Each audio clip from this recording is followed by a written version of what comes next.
ეს არის სამაგიდო თამაში. ჩვენი ერთ-ერთი ახალი ვორქშოპი სახელწოდებაზე ჯერ კიდევ გზაშია, ესა წიგნოცანა დავარქვით მოფერებით, მაგრამ კიდევ ბავშვებიც ცდილობენ ხოლმე რომ თავიანთი სახელი დაარქვან და ბოლოს ხდება ხოლმე ამის მოხატვა, მაგრამ მოხატვა არის ბოლო ნაწილი და შიგნით ხდება უკვე ამბობ პატარა შევქმნით სპეციალურად იმისთვის რომ ყველგან წაიღო, აი მატარებელში ითამაშო და თან გაიყოლო, ტყეში წაიღო და ერთ ბავშვს უთხარ ტყეში გაიყოლო, თქო ტყე დაახატა გარშემო და ცეცხლი კოცონი დაახატა. თავის წარმოსახაში როგორ სად შეიძლება და ეთამაშა. უკან მე ავტოგრაფს უკეთებენ ხოლმე რომ ხელმოწერა როდის შექმნა ეს თამაში. მე ჩვენ მარტო კი არ ვქნით ამ თამაშს ლიპარტში რომელიც შევქმნით მე და სოფომ გამოვიგონეთ მე და ჩემო ცოლმა რომელიც ერთად ვქნით ლიპარტს არამედ მე ბავშვებს ვეპატიჟებით რომ მოდი ერთად შევქმნათ. ანუ ყველაფერს კი არ ვაძლევ მოდი წაიღე და ითამაშე. ხო და რა ხდება ამ ყუთში გახსნათ ცნობის მოყარებში რა ხდება. ეს არის წიგნებზე თამაში, თამაშს ქვია როგორც გითხარით წიგნოცანა, სათაურები წაუშალეთ ცოტა ხნით წიგნებს და აქ არის 20 ბარათი წიგნების შესახებ. და არც ერთს არ აწერია რომელი წიგნია და უნდა გამოიცნონ ბავშვებმა თამაში მხოლოდ ყდით. ხო, რომელი წიგნია ეს? რომელი წიგნია მაგალითად ეს რომელიც ბავშვებმა იციან მაგალითად. აი რომელი წიგნია მაგალითად ეს ცნობილი წიგნი. აქ არის 20 სხვადასხვა, ზოგიერთი ქართული, ზოგიერთი არაქართული, რომ ქართული ავტორების არაჩვეულებრივი წიგნებიც ნახოთ და რაც სამაგიდო თამაში შეეფერება, თან იქ პატარა იმას ვაწყობთ ხოლმე თათბირს, რომ რისგან შედგება სამაგიდო თამაში.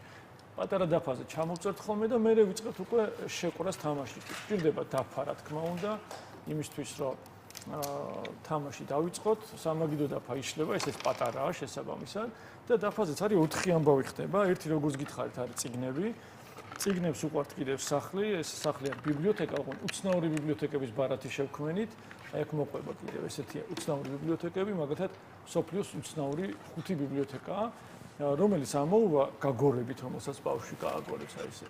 ეს თანმიმდევრობას განსაზღვრავს ალბათ, ხო, კამათელი. სად მოხდება? რიცხვზე მოხვედრის შემთხვევაში იღებს წიგნის ბარათს, სხვა შემთხვევაში თუ მოხდება ბიბლიოთეკის ბარათზე, აქ თუ მოხდება ბიბლიოთეკას, არის წერლის ბარათი და არის კითხვის ნიშანი. კითხვის ნიშანი არის ფანტაზიით უნდა უპასუხოს, თავისი გონებით პასუხობს და მწერლის შემთხვევაში აი მწერალი რას იკითხავდა, ბავშვს რას იკითხავდა მწერალი. და თუ მაგალითად უცნაურ ბიბლიოთეკაზე მოხდა უნდა გაიმეოროს ის ამბავი, რაც წაიკითხა. უნდა წარადგინოს და ამ შემთხვევაში ბავშვი სწავლობს გადმოცემას, რომ აი როგორ აუხსნის ხვებს, რომ გაიგო უცნაური ბიბლიოთეკა არსებობს, კეთილი ბიბლიოთეკა არგენტინაში, რომელიც ტანკით დადის, ტანკის ფორმის მანქანით და უფასოდ ავრცელებს წიგნებს. და ეს უნდა მოყვეს მე. თუ ამას იზამს, დაიმსახურებს ათქულას. ან მაგალითად შეიძლება იყოს წერლის ბარათებში, ან კითხვის ბარათში კითხვა, რომელიც არის, რა ქვია, წიგნის ბოლო გვერდს, რომელსაც ძალიან მარტივი პასუხი აქვს და ბავშვები ეჩვევიან სიმარტივეს.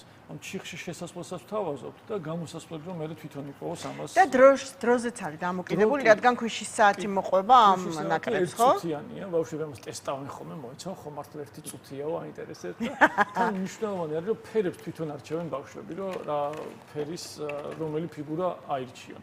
აი მაგალითად ეს პატარა ადამიანები მოყვება, 4 ადამიანს შეუძლია ითამაშოს, ოჯახის წევრებს, მეგობრებს. თამაშის ინსტრუქციაც მოყვება და სულ ბოლოს აქვს კიდევ სწორი პასუხების ფურცელი, ამას არ ხსნით ხოლმე, თამაშის მერე შეიძლება გაიხსნას, სადაც არის წიგნები უკვე თავისი სახელწოდებებით უკვე გადმოცემული. რომ თუ წაკითხული არ აქვს, მოინიშნოს, მე წაიკითხოს, გაიცნოს და დაინტერესოს.